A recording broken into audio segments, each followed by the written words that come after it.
हज़रात, इस खानकाह में मज़ार से मुत्तसिल एक दारुल उलूम भी चलता है, दारुल उलूम नक्शबंदिया के नाम से। इस इदारे से 5 हुफ़ाज़े किराम के सरों पर आज दस्तार बांधी जाएगी, जिन्होंने पूरे कुरान को अपने सीने में महफूज कर लिया। ये मंजर भी आप देखेंगे, बड़ा खुशनुमा मंजर होगा कि जब उलमा और मशाइख के मुक़द्दस हाथों रस्म दस्तारबंदी का प्रोग्राम होगा। हज़रात, आपने देखा होगा कि मदरसों में पढ़ने के लिए जो बहुत से तलबा आते हैं, लेकिन कोई ज़रूरी नहीं कि हर तालिब इल्म हाफिज़े कुरान बने या आलिम दीन बने। बेशक है ना, बल्कि हाफिज़े कुरान वही बनता है जिस पर अल्लाह का फजल हो। बहुत से तलबा पढ़ने के लिए आते हैं, कुछ तो पढ़ाई छोड़ करके चले जाते हैं, कारोबार में लग जाते हैं, दिल नहीं लगता है। चंद खुशनसीब बच्चे ऐसे होते हैं कि जो हर तरह की मुसीबतें मशक्क़तें झेल कर मदरसों में तालीम हासिल करते हैं। साल 2 साल 4 साल 5 साल यहाँ तक कि 10-10 साल की उम्र तक हुसूल इल्म में लगे रहते हैं, तब जा कर के वो हाफिज़े कुरान या आलिम दीन। और ये भी जान लें कि जिस बच्चे पर अल्लाह का जितना ज़्यादा फजल होता है, उतने जल्दी ही वह हाफिज़े कुरान भी बन जाता है। बेशक आपने सुना होगा कोई बच्चा 4 साल में हाफिज़े कुरान हुआ, कोई बच्चा 3 साल में हाफिज़े कुरान हुआ, कोई 2 साल में हाफिज़े कुरान हुआ, कोई 1 साल में हाफिज़े कुरान हुआ। कुछ ऐसे होनहार तलबा होते हैं जो 6-7 महीने में भी हाफिज़े कुरान बने। तो जिस बच्चे पर अल्लाह का जितना ज़्यादा फजल होता है, करम होता है, वो बच्चा उतने जल्दी ही हाफिज़े कुरान बन करके निकलता है और उसके सीने में पूरा कुरान महफूज हो जाता है। और एक बात अर्ज़ करूं कि कुरान के अलावा और भी आसमानी किताबें हैं। पिछले अंबियाए किराम पर भी किताबें नाजिल हुई, मसलन तौरेत, ज़बूर, इंजील और भी आसमानी सहाइफ हैं जो अंबियाए किराम पर उतरे।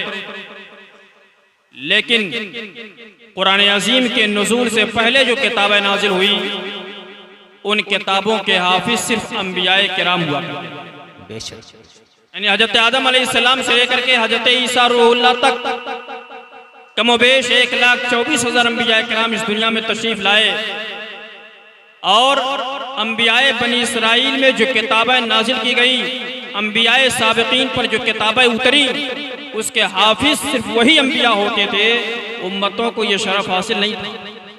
यानी उनके उम्मतों में किसी को तौरेत याद नहीं, किसी को ज़बूर या इंजील याद नहीं।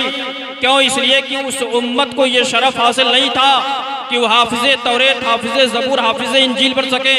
सिर्फ अंबियाए किराम को आसमानी किताबें, आसमानी सहीफ़े याद होते थे। लेकिन इस उम्मत पर अल्लाह का फज़ल अज़ीम है कि इस उम्मत के लिए कुरान का याद करना आसान कर दिया गया है और हाफिज़े कुरान बनते हुए नजर आते हैं। सुभान अल्लाह। इस उम्मत की खुसूसियात में से है कि इस उम्मत के लोग भी कुरान जो आसमानी किताबों में सबसे अफजल वाला किताब है, उसके हाफिज बनते हुए नजर आते हैं। और मैंने अर्ज किया कि जिस बच्चे पर ज़्यादा फजल होता है, वो उतने जल्दी ही कुरान याद कर लेता है। इस जुमरे में, इस तनाजुर में अगर आप देखें, हमारे जो असलाफ गुजरे हैं, जो उलमा और इम्मा और मुज्तहिदीन गुजरे हैं, उन पर अल्लाह का कितना फजल हुआ करता था। इमाम आज़म अबू हनीफा, जिनके हम मुक़ल्लिद हैं, अभी 2 शाबानुल मुअज़्ज़म को जिनके तारीख़ विसाल की तारीख गुजरी है, हज़रत इमाम आज़म अबू हनीफा की बारगाह में हज़रत इमाम मोहम्मद इब्न हसन शैबानी तालीम हासिल करने के लिए आए। इनके वालिद मोहतरम ने अपने बच्चे मोहम्मद को कम उम्री में इमाम साहब की दरसगाह में लेकर के पहुँचे। अर्ज़ किया, इमाम साहब, मेरा बच्चा आपकी दरसगाह में हुसूल इल्म के लिए आया है। ये मेरा बच्चा आलिम और फ़क़ीह बनना चाहिए। क्योंकि इमाम आज़म का शोहरा था, अपने ज़माने के बड़े इमाम थे, बड़े आलिम, बड़े फ़क़ीह थे। मुजद्दिद मुज्तहिद थे इमाम साहब की बारगाह में जब हजरत इमाम मोहम्मद को उनके वालिद मोहतरम लेकर के आए तो इमाम साहब ने देखा अभी कम उम्री है। आपने फरमाया कि इनको ले जाइए, पहले कुरान याद करा दीजिए, या हाफिज़े कुरान बन जाए, उसके बाद लाइएगा, फिर आलिम दीन और फ़कीह बनेंगे। चुनांचे वापस चले गए। अभी एक हफ्ता नहीं गुजरा था कि इमाम मोहम्मद फिर इमाम आज़म की दरसगाह में आ गए। और जब इमाम साहब की निगाह मोहम्मद बिन हसन शैबानी पर पड़ी, फरमाते हैं मोहम्मद क्या मैंने तुझसे ना कहा था जाओ पहले कुरान याद कर लो, कुरान को अपने सीने में महफूज कर लो, जब कुरान के हाफिज बन जाना तब मेरी दरसगाह में आना। लेकिन मैं देख रहा हूँ अभी एक हफ्ता भी नहीं गुजरा है, तुम वापस मेरी दरसगाह में आ गए हो। हज़रत इमाम मोहम्मद बिन हसन शैबानी अर्ज़ करते हुजूर मैंने पूरा कुरान याद कर लिया।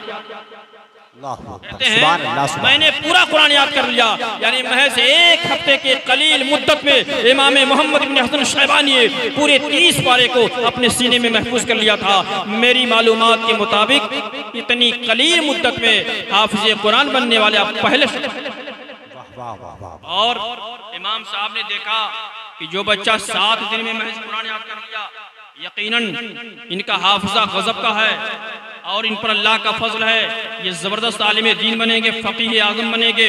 और हुआ यही कि इमाम आज़म अबू हनीफा की दरसगाह में रह करके आपने ऐसा इल्म हासिल किया कि आगे चल करके हज़रत इमाम मोहम्मद इब्न हसन शैबानी के बारे में आता है कि एक फ़न में यानी सिर्फ इल्म फ़िक़्ह में आपने 999 किताबें तस्नीफ़ फरमाई है, यानी एक किताब कम 1000 किताबें सिर्फ इल्म फ़िक़्ह में आपने।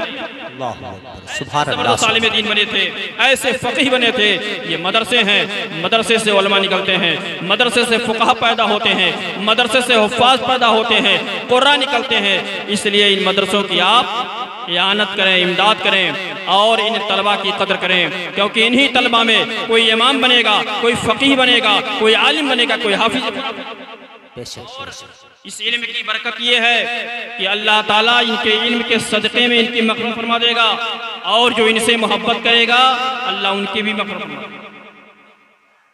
चुनांचे हज़रत इमाम मोहम्मद इब्न हसन शैबानी का मैं ज़िक्र कर रहा था, जब आपका विसाल हो गया ना तो हज़रत इस्माइल बिन अबी रजा ने ख्वाब देखा और पूछा ये मोहम्मद ज़रा ये बताएं अल्लाह ने आपके साथ क्या माजरा फरमाया, यानी आपके साथ क्या सलूक हुआ।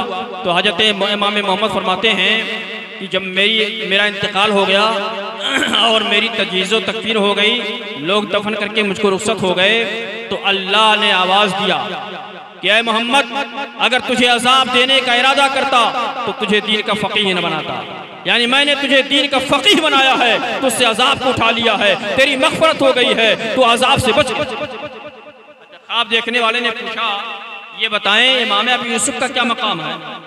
तो हज़रत इमाम मोहम्मद के चूँकि उस्ताद इमाम अबू यूसुफ, इमाम मोहम्मद से पूछा गया कि आपके उस्ताद इमाम अबू यूसुफ का मकाम क्या है। तो आप फरमाते हैं कि उनका मकाम 2 दर्जे मुझसे बुलंद है, यानी जिस अजीम मनसब पर मैं फायज हूँ मुझसे 2 दर्जा इमाम अबू यूसुफ का मकाम बुलंद है। ख्वाब देखने वाले ने पूछा अच्छा ये बताएं इमाम आज़म अबू हनीफा का मकाम क्या है। तो इमाम मोहम्मद बिन हसन शैबानी फरमाते हैं उनका मकाम न पूछो, वो तो आला इल्लीन में है, उनका मर्तबा आला इल्लीन में है, बहुत बुलंद दर्जे पर फाइज है। उनके मकाम व मर्तबे के बारे में तुम नहीं जान सकते हो, नहीं तसव्वुर कर सकते हो। इमाम आज़म का मकाम अल्लाह ने इतना बुलंद क्यों ना हो। साहिब दुर्र मुख्तार अल्लामा अलाउद्दीन अल हसकफी अपनी किताब दुर्र मुख्तार में तारीफ फरमाते हैं कि इमाम आज़म जहाँ ज़बरदस्त आलिम थे, फ़कीह थे, वहीं ज़बरदस्त आबिदो ज़ाहिद भी थे, मुत्तक़ियो पारसा भी थे, सौम सलात के पाबंद भी थे, इबादत गुजार तहज्जुद गुजार भी थे। सिर्फ आलिम दीन बनना कमाल नहीं है, हाफिज़ कुरान बनना कमाल नहीं है, बल्कि आलिम दीन बनने के साथ साथ हाफिज़ कुरान बनने के साथ साथ इबादात में भी लगना होगा, इबादात की कसरत करनी होगी और नवाफिल की कसरत करनी होगी। जब बंदा इल्म के साथ साथ उस पर अमल पैरा हो जाता है तो अल्लाह ताला उसको दुनिया में भी कामयाब करता है और आखिरत में भी वो कामयाब।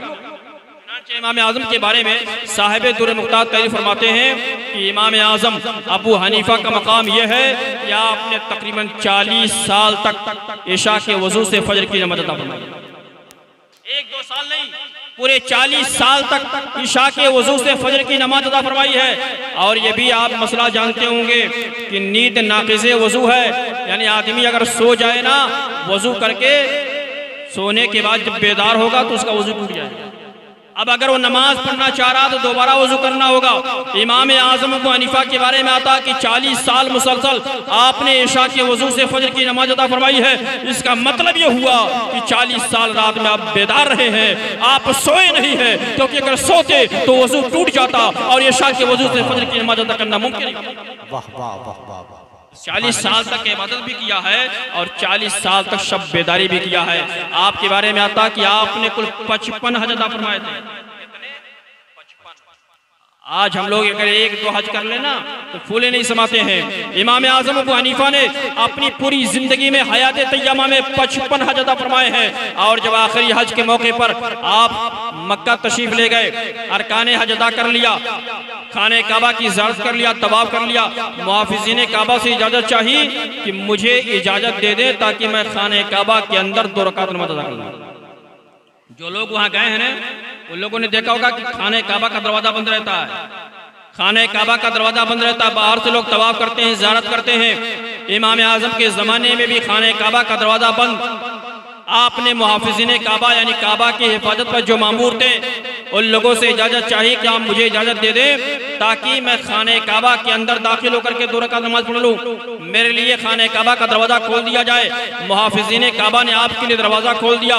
इमाम आज़म अबू हनीफा अंदर गए, 2 रकात नमाज अदा फरमाई है और 2 रकात नमाज की शान की अदा फरमाई है। जरा आप देखें, इमाम आज़म अबू हनीफा अंदर गए और 2 रकात की नीयत बांधी है तो एक पैर पर खड़े हैं, दूसरा पैर उठा के रख लिया, सिर्फ एक कदम और दूसरा कदम दाहिने कदम पर रख लिया।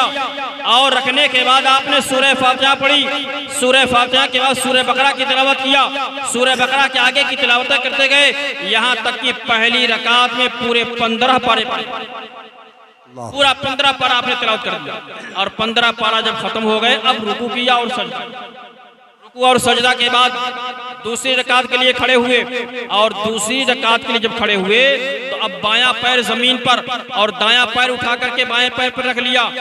यानी एक कदम पर खड़े होकर के 1 रकात, दूसरे कदम पर खड़े होकर के 1 रकात और दूसरी रकात में आपने 16 पारे से शुरू किया और 30 पारा पढ़ गए। सूरह फातिहा के बाद 15 पारे जो बचे थे ना, दूसरी रकात में आपने 15 पारे की तिलावत कर दिया और उसके बाद रुकू किया, सजदा किया।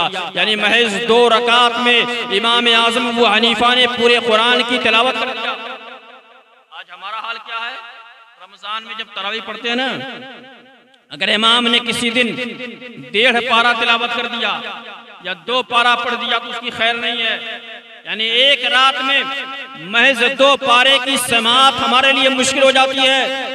एक रात में 2-3 पारा सुनना पढ़ना हमारे लिए गिरा गुजरता है। लेकिन हम जिस इमाम की पैरवी करते हैं, जिस इमाम की तकलीद करते हैं, उनकी नमाज की शान देखिए कि 2 रकात में वो भी महज एक कदम पर खड़े होकर के इमाम आज़म ने पूरा कुरान पढ़ दिया है। और जब सलाम फेरा है तो दुआ के लिए हाथ उठाया और हाथ उठाने के बाद दुआ करते हैं, ए परवरदिगार आलम, ये बारेला मैंने नमाज पढ़ी है लेकिन मुझसे नमाज पढ़ने का हक अदा ना हो सका है। मैंने इबादत किया है लेकिन हक के इबादत मुझसे अदा ना हो सका है। आए मेरे परवरदिगार आलम, मेरी नमाज में अगर कोई कोताही, कोई कमी हो गई हो, मौला उसे माफ फरमा दे। इमाम आज़म अबू हनीफा ने जब ये दुआ किया है तो दीवारे काबा से आवाज आई है, आए मेरे बंदे अबू हनीफा, तूने नमाज पढ़ी है, खूब पढ़ी है और तुम्हारी नमाज के सदके हमने तेरी भी मग़फ़िरत कर दिया है और जो तेरे पैरोकार होंगे हम उसकी भी मग़फ़िरत।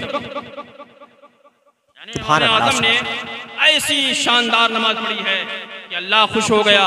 इमाम आज़म के मग़फ़िरत का भी वादा फरमा लिया है और इमाम आज़म के जो पैरोकार होंगे, जो मुक़ल्लिद होंगे, यानी सच्चे मुक़ल्लिद होंगे, अल्लाह ताला उनकी भी मग़फ़िरत का वादा फरमा लिया है। शर्त यह है कि इमाम आज़म के सच्चे पैरोकार बन जाएं, सच्चे मुक़ल्लिद बन जाए। जहां हम अहकामात में उनकी तक़लीद कर रहे हैं, पैरवी कर रहे हैं, वहीं इबादत और रियाज़ात में भी उनके पैरोकार बन जाए। इमाम आज़म ने जिस शान से नमाज़ें पढ़ी है, हमको भी नमाज़ें पढ़नी चाहिए। मैं ये नहीं कहता कि 40 साल मुसलसल आप इशा के वजू से फजर की नमाज अदा फरमाइए, बल्कि कम से कम 5 वक्त की नमाजें जो अल्लाह ने फ़र्ज करार दिया है, ये तो हम पढ़ सकते हैं। 5 औकात की नमाजें हमारे लिए पढ़ना कोई मुश्किल नहीं है, कोई दुश्वार नहीं है। अल्लाह ने 5 वक्त की नमाजें हम पर फर्ज करार दिया है, हम इससे भी गाफिल हैं, है ना, हम इससे भी गाफिल हैं, इसमें भी लापरवाही कर जाते हैं। लेकिन आप ये अहद करें, आज आस्ताने पर आए हैं, इमामुल औलिया की बारगाह में आए हैं, इमाम आज़म के मुक़ल्लिद और पैरोकार हैं, तो इस बात का अहद करें कि इंशाअल्लाह 5 वक्त नमाज हम जरूर इंशाअल्लाह।